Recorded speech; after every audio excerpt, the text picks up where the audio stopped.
You wake up tired, you go to bed exhausted, you have a family to take care of, and you got a job that never stops. Your schedule looks like a schedule with everyone else's priorities but yours. And somewhere in the back of your mind, there's a voice that says, you should be working out. You could be doing better. Why can't you just stick with it? But it's not because you're lazy. It's not because you don't want to. It's because you're fighting mental battles that nobody sees. Guilt, perfectionism, fear of failing. Again.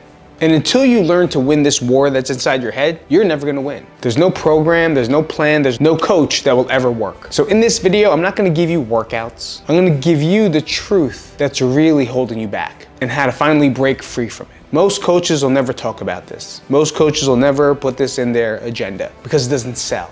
Diet sell, workout sell, accountability sells. But if we don't take care of this right now, nothing's gonna change. And you're gonna find yourself in the same cycle over and over and over again. If you're ready, I'm ready. Let's get to this. All right, everyone, welcome back. This is the mental roadblocks category.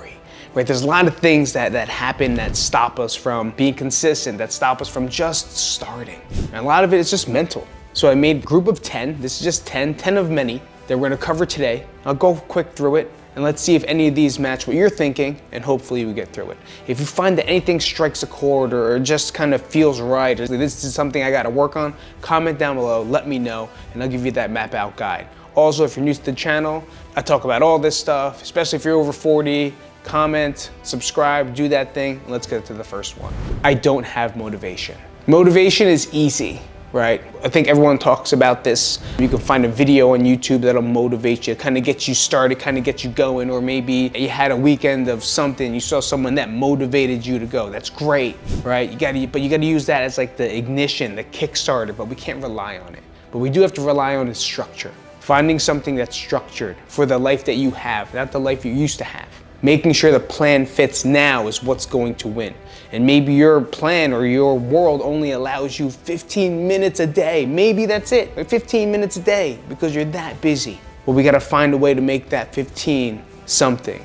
And that's where the structure comes in. That's where the discipline to even say that's okay for me to do. The discipline to do that. Not the discipline to do the workout, the discipline to say that this is my life right now and I have to do something about it. So the main answer there is just go out for a walk. It's as stupid as it sounds, right? But I have a client who also is this person. She never did anything, right? She always said that she needed half an hour to get a workout and it didn't feel like anything. But it just stalled her over and over and over again. I said, just walk for 10 minutes. When you get a time slot, just walk for 10 minutes. Go on your lunch, just walk for 10 minutes. During a call, just walk for 10 minutes. And she went from just walking. Sure, it took a month of just walking and now has workouts 3 times a week. She created time. It's just a little jump start. It's that ignition, that little bit of a spark to start something good. And now she's really successful. She's lost a lot of weight and she's on a different path, on a different road. Now, no more excuses, but just from starting 10 minutes a day of just finding time to walk became a priority for her to find more time to get workouts in. The I don't know what I'm doing, very easy. How many people do you go to the gym and you see them just kind of walking around mindlessly and then do a couple machines and they're actually wasting time? I'm happy that they're there, right? But that insecurity of not knowing what to do or looking stupid is actually holding them back. And you're not gonna see them in a little while, because they're gonna get frustrated that they're not gonna see results because they don't know what they're doing and they're also wasting time. That's valuable. Time is so valuable. So I would always suggest to someone like that, hire a coach, get a program, find something you can follow, like a beginner plan or something. If you need that, just comment, I'll send one to you your way. Clarity kills hesitation. Just by having a plan and knowing what to do, being confident in doing it, you're going to save so much more time and you're gonna get more bang for your buck inside that workout. The old, I'm not seeing results fast enough. We're all there, right? We always wanna go on a diet and think we're gonna lose 10 pounds in 2 days, right? We start working out, it's like, ooh, I just did some bench. My chest should be 2 inches bigger by now. No, that's not how the body works. It's a long process. And if you think this way, it's going to kill you. It's going to kill your results, it's gonna kill your consistency, and it's gonna kill your motivation, which is why we're gonna quit. Because we think that we need to get these results so fast. It's not gonna happen. Instead of tracking the gauges of the scale, start tracking the wins beyond the scale. How's my energy feel? How's my mood been? How consistent have I done my walks? Within our group, we make sure we celebrate the wins, right? And the win may be, I got good sleep last night. The win may be, I drank more water today. The win may be, I ate all the protein I needed today. I got a walk in, I did a stretch. These are the factors that we're counting. We're not counting the scale. We always will go back to the scale. It's a great gauge of measurement. We need to do it, right? But to obsess and just think about that's the only thing that counts in terms of fitness, well, then you're never going to change. And if it is, it's going to be short term.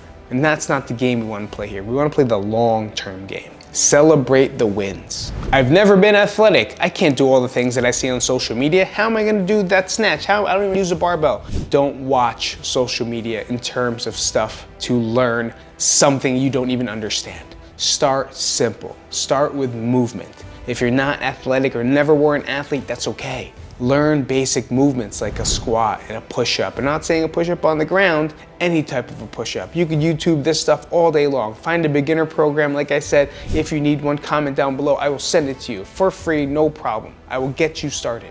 I just want to see you start and stay with it. You don't have to be an athlete to work out. You just have to move. I'll start next week. I feel like if anyone ever says, I'll start next week, they should get down and do 20 push-ups, or get down and do 20 squats, or go outside and go for a walk. Because whenever you say, I'll start next week, is a perfect sign for you to do it now, right? Whenever that word comes out of your mouth, whenever I hear myself, oh, I'll do it later, I just do it instead, because there's no way it's gonna happen, right? I'm just gonna procrastinate more and more. So I use that as a verbal cue for myself. I'll do it next week. Nope, gonna do it now, because I just said that. Because it's that important in life that for me to push it, it's not gonna happen. So I might as well just try doing it now. Start today. Do not negotiate your future. It's too hard. We just talked about it, right? When I said do 20 push-ups, I don't mean do 20 push-ups on the ground, scale it, right? If it's too hard, find a way to scale it. Find a coach that'll help you scale it. If you haven't been anywhere or done anything, maybe you're post-op, which means you had surgery, and now you're post-operation. Maybe you haven't done things in years. Find a way to scale it. We don't start with regular squats, we do box squats, right? We do supported squats. We don't do push-ups, we do elevated push-ups. Oh, I can't even walk, I'm so sore. So here up top, I do elevated push-ups on the counter, wall push-ups. There's different variations and different progressions and regressions for every movement. Just because you see someone doing a barbell squat with 315 doesn't mean you have to do the same thing. Right? You may like that person, you may follow that person, you may be influenced by that person, but you are not that person. You have to find your scale, find where you're at, and then build to maybe become that person. Does that make sense? I hope so. I don't like how I look in workout clothes. Perfect. Work out in anything you want. My dad is a great example. God rest his soul. He worked out in anything he wanted to. And we all know that guy in the gym, right? Polo shirt with shorts and black socks pulled up. A lot of my friends' dads dress the same way. Everyone always has a polo shirt or whatever. My dad would wear a Scully like mine with a polo shirt and then like jean shorts, but he moved, right? He moved around, he did his thing. No judgment, don't care. But that's not what I say you can do or should do. Find something that feels comfortable, right? Something that feels good to you. It doesn't have to be workout clothes. It could be something that you go to sleep in, whether you wear a pair of sweatpants and shorts and a t-shirt. Everyone's in their own world at the gym, even if you go to the gym. So don't be embarrassed to do so, but then again, I can tell that some people here may be a little bit more socially anxious when it comes to that, right? Or maybe a little bit more insecure. So when you get dressed and you work out, play video on your TV and do it within your own house, right? I don't go to the gym. I'm a professional and I still work out in my garage because I do not like or do not enjoy working out at gyms. It's just a lot of stress. For me, it's time consuming, but at the same time, like I don't like seeing other people when I'm working out. I like to work out by myself. Right? When I'm leading and I'm coaching and I'm in a camp, yeah, I love being with people. I love helping people in a group. I think the energy is great there. But for me personally, I look at it, for me, it's like, you know, some people that eat and they go to fine dining, like my buddy Ryan DePercio, great meals, right? I'm sure it's tasty, it's infused, it's grass-fed, and the whole science behind it, right? The whole science behind the food, and I'm sure it tastes delicious, right? That's how I treat my workouts. When I work out, I like to know what I'm doing, where I'm going. Did that feel right? Does this make sense? I put a little bit more love into it rather than just like, hey, I'm here to work out today. So whenever I'm working out, I also am creating. So for me, I need a quiet space when I do so. And I like doing that within my own home. So if you feel like maybe the workout clothes is a factor for you, take that obstacle out of the way and just start working out in your house. Go out for a walk. Doesn't gotta be normal, doesn't gotta be look fancy. You just have to be able to move in it, all right? And feel comfortable in you doing what you're doing and be proud of that. People will judge me at the gym. I kind of just said that whole thing in the last ones. People will judge you at the gym. Yeah, stay the fuck out of the gym. Don't go.